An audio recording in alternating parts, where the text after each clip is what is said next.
మన ప్రభువును రక్షకుడైన యేసుక్రీస్తు నామములందరికీ వందనాలు. మరి కొద్దికాలాన్ని దేవుడు మనకిచ్చాడు. ప్రియమైన దేవుని బిడ్డలారా, ఈ పరలోక రాజ్య ఉపమానములను ప్రభువారు చెప్పినవి, వాటి వివరణ మీరు వింటున్నారని, తద్వారా వాటిని బట్టి మనం నడుచుకోవాలని గమనిద్దాం. ఇంతకుముందు చెప్పబడినటువంటి యొక్క 4 ఉపమానాలు మనం చూసాం. ప్రభువారు చెప్పిన ఉపమానాలు, వాటిల్లో మరి మొట్టమొదటి ఉపమానం ఇతువాని ఉపమానం గమనించినట్టయితే, ప్రియమైన దేవుని బిడ్డలారా, 4 రకాలైనటువంటి భూములు ఉన్నాయి. వాటిల్లో విత్తనం విత్తినప్పుడు అది చివరి ఫలించింది, అనగా ఆ భూమిలో ఫలవంతమైన సారవంతమైన చదును చేయబడిన భూమి కనుక అది మరి ఫలించింది, అనగా హృదయ స్పందన అనేది దాంట్లో మనం చూస్తాం. తర్వాత రెండవదిగా గురువులు గోధుమలు అనే ఉపమానం చూసాం, అది తీర్పు దినాన్ని సూచిస్తా ఉంది. తర్వాత మూడవదిగా మనం గమనించినట్లయితే ఆవగింజ ఉపమానం చెప్పారు, అది రక్షణకు సాదృశ్యంగా ఉన్నదని మనం చూసాము. అదేవిధంగా 4వ ఉపమానము పులిసిన పిండి అనేది అది ప్రభావితం చేస్తుందని మనం చూసుకున్నాం.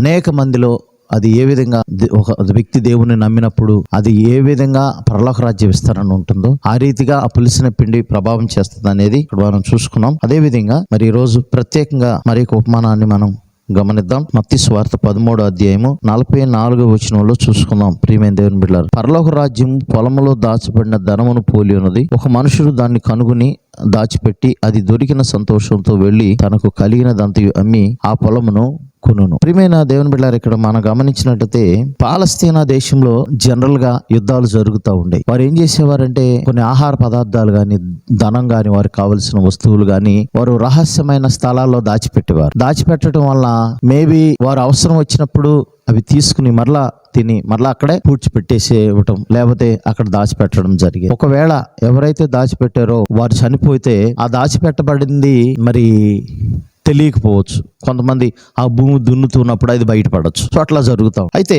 ప్రియమైన దేవుని బిడ్డలారా, మనం గమనించి ఇక్కడ పరలోక రాజ్యం గురించి వివరణ తెలియజేశారు యేసుప్రభువారు.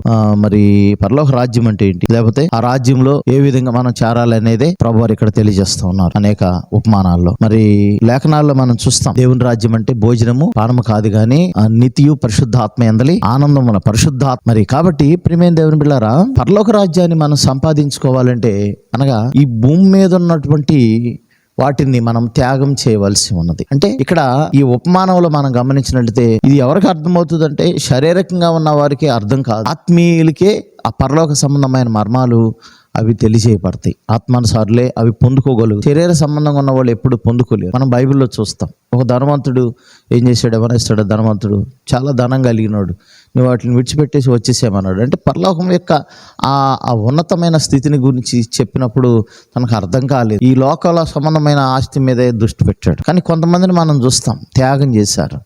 మరి జక్కయ్య ఏం చేశాడు, తన ఆస్తిలో సగం పేదలకు ఇచ్చేసి అంటాడు, తను నిర్ణయం చేసుకుంటాడు. ఎవరి దగ్గర అయితే అన్యాయం తీసుకున్నాను వారికి తిరిగి 4 గంటలు చెల్లిస్తానని చెప్పాడు. అంటే ప్రియమైన దేవుని బిడ్డలారా, ఇక్కడ మనం గమనించాలి, అంటే వారు పరలోక రాజ్య విషయాలు వారికి అర్థమైనవి కాబట్టి వాటిని త్యాగం చేయడానికి వారు సిద్ధపడ్డారు. అట్లాగే మరి ఈ పరలోక రాజ్యం మనం పొందుకోవాలంటే ఖచ్చితంగా మరి త్యాగం అవసరమైనది. అదే అంటున్నాడు ఇక్కడ, పరలోక రాజ్యం పొలంలో దాచబడిన ధనమును పోలి ఉన్నది. ఒక మనుషుడు దాన్ని కనుగొని దాచిపెట్టి అది దొరికిన సంతోషంతో వెళ్ళి దానికి కనిగినదంతే అమ్మి పొలమును కొనును. ఇక్కడ మనం గమనించినట్లయితే పొలము అనేది ఏంటంటే, పొలములో దాచబడిన ధనాన్ని పోలి ఉంది. పరలోక రాజ్యం అనేది గ్రేట్ ట్రెజర్, మంచి ధననిధితో పోలిందని యేసుప్రభువు చెప్తారు. అయితే పొలము అనేది లోకంతో మనం గమనించినట్టు ఈ లోకంలో ఉన్నటువంటి వాటిని ఏదైనా సరే మనం సంపాదించుకోవాలంటే మరి ముఖ్యంగా చాలా కష్టపడతాం, అవి సంపాదించుకుంటాం, చాలా హార్డ్ వర్క్ చేస్తాం. అయితే మరి దేవుని రాజ్యం సంపాదించుకోవాలంటే ప్రభువు చెప్పిన విషయాల్లో మీ మనసు ధనం మీద ఉండొద్దు అని చెప్పి, సో ఈ లోక సంబంధమైన వాటి మీద ఉండొద్దు, అప్పుడే మీకు పరలోక రాజ్యం దక్కుతుంది అని చెప్తారు. సో ఇక్కడ మనం గమనించినట్లయితే ఆ పొలంలో ఉన్న ఆ యజమానుడు ఎవరికైతే పొలం ఉంటుందో ఆ యజమానుడికి తెలియదు దాంట్లో ధనం ఉందని. మామూలుగా కొనేసాడు, ఆయన కొనేసి ఎప్పుడో పెట్టేసుకున్నాడు. మరలా ఇంకో ఆయన ఏం చేశాడు, ఇక్కడ ధనం ఉందని, గొప్ప ధననిధి ఉందని తెలుసుకున్నాడు, కనుక్కున్నాడు. ఎట్లా కనుక్కుని ఏం చేశాడంటే ఆ పొలాన్ని కొనడానికి ఇంకొంచెం ఎక్కువ అయితే అధిక ధనం ఇచ్చి కొనడానికి ప్రయత్నం చేశాడు. కాబట్టి ప్రియమైన దేవుని బిడ్డలారా, అక్కడ ఏమన్నా ఆ దొరికిన సంతోషంతో వెళ్ళి తనకు కలిగినదంతా అమ్మి ఆ పొలమును కొనును. అంటే పరలోక విషయము తెలిస్తే ఆ సంతోషం అనేది వేరుగా ఉంటుంది. కాబట్టి యేసుప్రభువు అంటారు, మీ యొక్క లోకపు సిరిని ఆ అన్యాయపు సిరిని ఖర్చు పెట్టి మరి మీ యొక్క స్నేహితుల్ని సంపాదించుకోమండి. అంటే ఈ లోకంలో ఇక్కడ తనకున్నదంతా అమ్మేసి క్రీస్తు రాజ్యాన్ని సంపాదించుకోవాలనేది యేసుప్రభువు యొక్క ఉద్దేశమైనది ఇక్కడ ఈ లోకంలో. అంటే సమస్తాన్ని కూడా కోల్పోవచ్చు, మరి పైకి కనిపించేది కాదు కదా దేవుని రాజ్యం అంటే. యేసుప్రభువు చెప్తారు కదా, లూకాసు వార్త 17వ అధ్యాయంలో 20-21 వచనాలు మనం ఆల్రెడీ చదువుకున్న ఆ విషయాలను. దేవుని రాజ్యం ఎప్పుడు వచ్చినని పరిచయాలు అడిగినప్పుడు మరి ఆయన దేవుని రాజ్యం ప్రత్యక్షంగా రాదు, ఎందుకనగా ఇదిగో దేవుని రాజ్యము మీ మధ్యనే ఉన్నది, దేవుని రాజ్యం మీ మధ్యనే ఉందని చెప్పి, అనగా మీ మధ్యనే ఉందని అంటే ఏంది అర్థం? అక్కడ ప్రేమ, సంతోషం, సమాధానము ఎక్కడైతే ప్రత్యక్షంగా ఉంటుందో అది అక్కడ దేవుని రాజ్యం పరోక్షంగా ఉంటుంది అనేది అక్కడ తెలియజేస్తా ఉన్నాడు. కాబట్టి ప్రియమైన దేవుని బిడ్డలారా, యేసుప్రభు చెప్తారు ఇంకో విషయాన్ని. యోహోను 18:36 వచనంలో అంటాడు, యేసు నా రాజ్యం ఈ లోక సంబంధమైనది కాదు అంటున్నాడు. అంటే అర్థమైందంటే ఈ లోక రాజ్యం మరి ప్రకృతి సంబంధమైనది కాదే అని అర్థం. అంటే ఈ లోకంలో ఉన్నది కాదని అర్థం. అంటే ఆయన రాజ్యం గురించి ఎవరికి అర్థమవుతుంది? ఆత్మీయంగా రక్షించబడిన వారికే తన రాజ్యం గురించి దేవుని వాగ్దానం కూడా అదే చెప్తాడు కదా. మరి యోహోను 15:1 వచనంలో అంటాడు, 11 వచనంలో అంటాడు, మీ యందు నా సంతోషం ఉండవాలని, మీ సంతోషం పరిపూర్ణం కావాలని ఈ సంగతులు మీతో చెప్పుచున్నాను అంటాడు. అంటే ఏంటి? మన సంతోషం పరిపూర్ణం కావాలంటే దానికి ఏం చెప్తా ఉన్నాడు? యోహోను 16:24 వచనంలో అంటాడు, ఇది వరకు మీరేమీ నా పేరిట అడగలేదు, మీ సంతోషం పరిపూర్ణమగునట్లు అడుగుడి, మీకు దొరుకును అని అంటున్నాడు. సో మనం దేవుని యొద్ద అడిగితేనే మనం పొందుకోగలుగుతాం. అది దొరికినప్పుడు మనం చాలా సంతోషిస్తాం. కాబట్టి ప్రియమైన దేవుని బిడ్డలారా, దేవుని రాజ్యం మనం పొందుకోవాలంటే ఖచ్చితంగా ఈ లోకంలో ఉన్న వాటిని త్యజించాల్సిన అవసరం ఉంది. మరి అవసరమైతే ఈ లోకంలో ఉన్న వాటిని అన్నిటిలో ఖర్చు పెట్టి దేవుని రాజ్యంలో మనం వెళ్ళవలసి ఉన్నది. కాబట్టి ప్రియమైన దేవుని బిడ్డలారా, దేవుని రాజ్యం సంపాదించుకోవాలంటే దాంట్లో త్యాగం ఉంది. అదేవిధంగా ఆత్మానుసార్లే అవి అర్థం చేసుకోగలుగుతారు. మరి శారీరకంగా ఆలోచించే వాళ్ళు ఎవరు కూడా అర్థం చేసుకోలేరు. కాబట్టి శారీరకంగా మనం ఆలోచించకుండా మరి ఆలోచించాలి.